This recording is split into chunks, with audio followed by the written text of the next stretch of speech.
Start dah kah?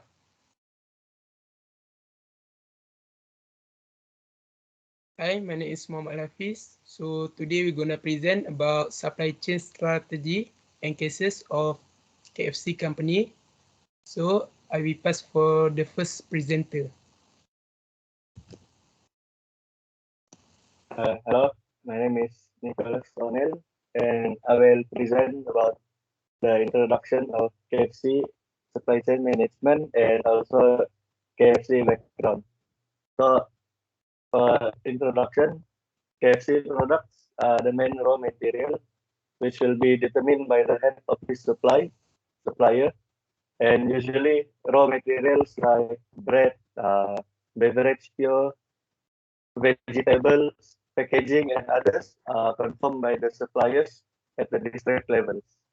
So, for KFC supply process, is the restaurant will be report to the branch distribution center order demand, the letter after an order to the supplier, the supplier delivery to the distribution center, and also the distribution center under the line delivery. So this mode of operation of the logistics supply to follow DRP, which is a system includes three input files and output plans, namely the main demand planning, inventory files, supply the resource file, procurement plans, and also the distribution plan. So next slide. So for a company background, Colonel Helen Sanders, an entrepreneur who began selling fried chicken from roadside restaurant in Kentucky, founded KFC.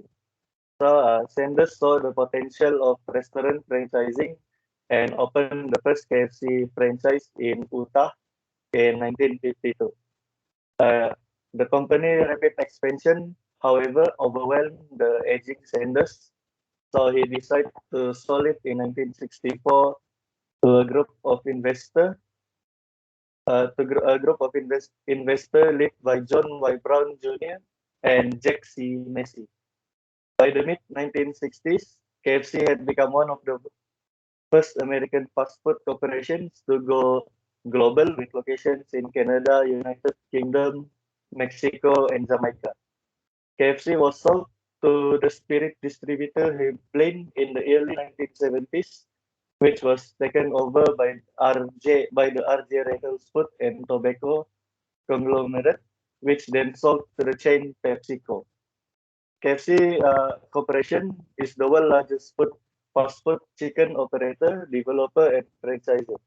KFC, which was wholly owned subsidiary of PepsiCo Inc. until late 1997, has over 5,000 locations in the United States, with approximately 60% of them being franchise. KFC has over 3,700 locations worldwide, with two-thirds of them being franchise. In addition to direct franchising and wholly owned operations, the company is involved in joint ventures and is constantly looking for new ways to gain market share in the increasingly competitive fast food market. So that's all from me. I pass to the next presenter. Okay, this is my part. Supply chain management is challenging to a company's success. Effective supply chain management can improve both the bottom line and the customer base by increasing customer certification and decreasing operating costs.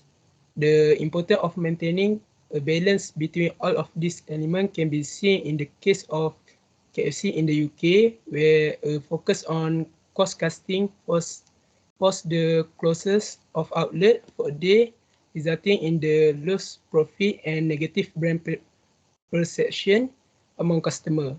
In order to avoid tipping the scale too far in one direction, we must be cautious not to lose another connected element, efficiency. Among the challenges faced by KFC company is, for the first one, is identify and develop important supplier relationship.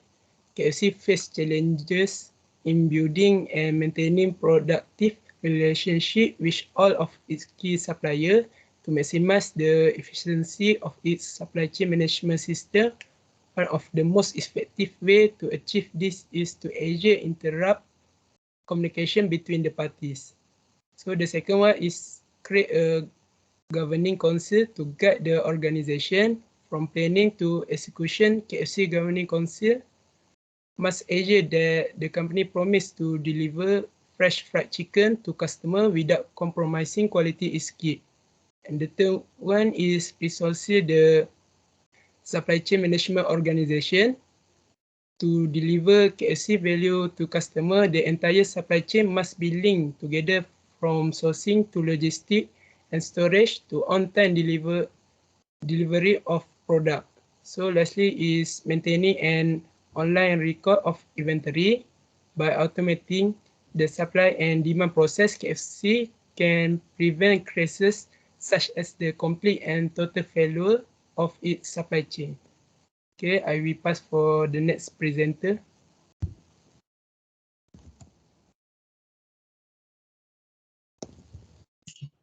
Hello, for my part, I want to explain about supply chain management strategy for KFC. Firstly, is KFC supply chain management system make use of the STAR system, which is a selection alternative. Supplier is the order for the unable to be filled or quality of the product is diminished. It also has an evaluation system which allow them to analyze the supplier throughout the year. Star system is a called star flow is meaning a local logistic platform that include the supply chain, giving supervision with shortening and optimizing the chain. So this is three stage produce outline for KFC supply chain process. The first is raw material we obtain from spread vendor and store in the two storage facility that are really on the unique qualities for stockpiling and cold storage. And second is expect for the chicken or product prepared in the branch and sold to consumer. They are they all delivery to the request place. And lastly is the pickle supplies are delivered to each branch three day a week using company car and personnel on the request of a branch manager. Next.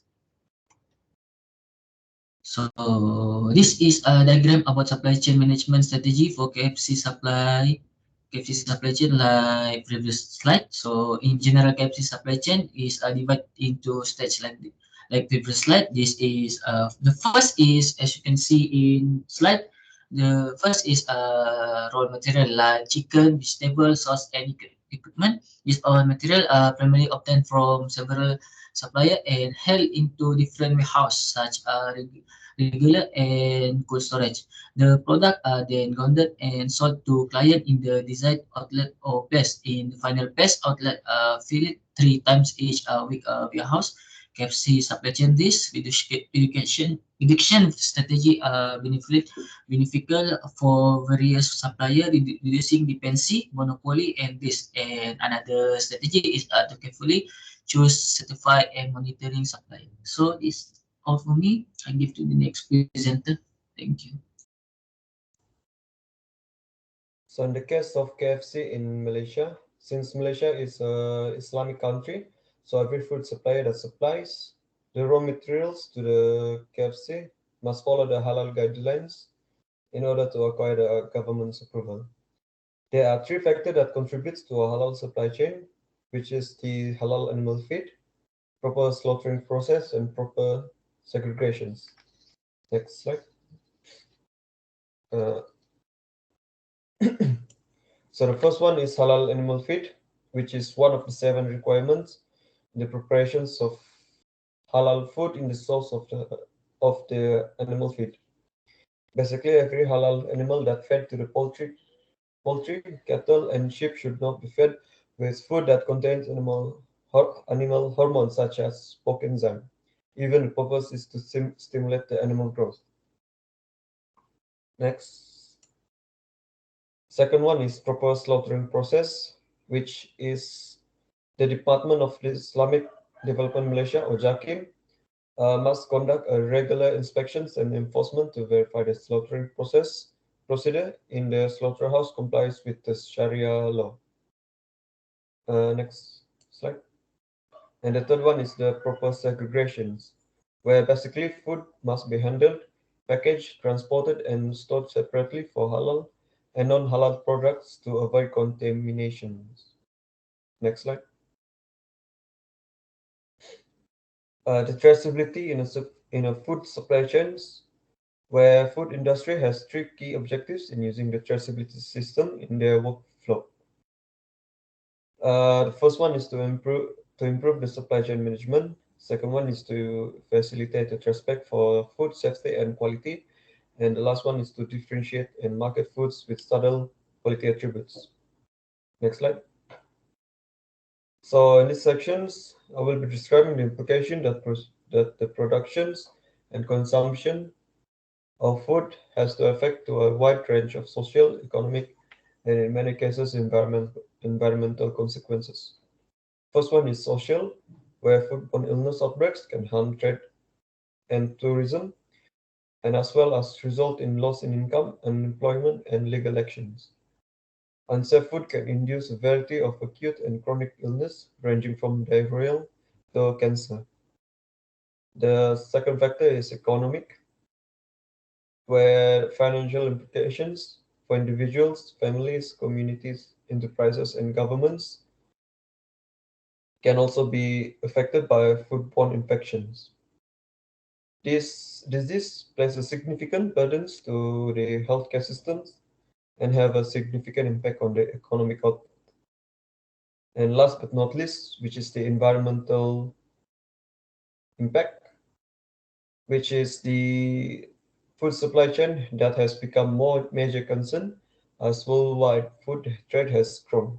So due to this, the energy resources use and greenhouse gas emissions in the entire food cycle, including production, consumption, and transportations, are increasingly. So that's it for me. Thank you.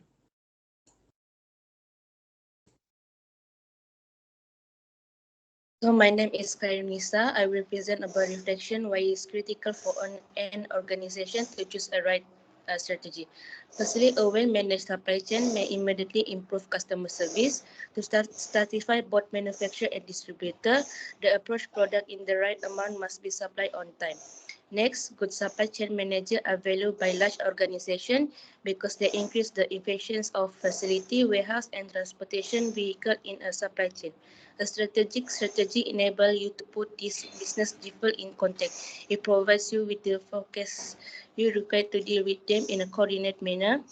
You have a greater understanding of how certain problem affect your firm, make it simple to take charge of your own way to solve. However, the approach strategy respond different in every firm and attempt to approach the correct tool to assist customer in redesigning their supply chain based on their specific corporate strategy goals.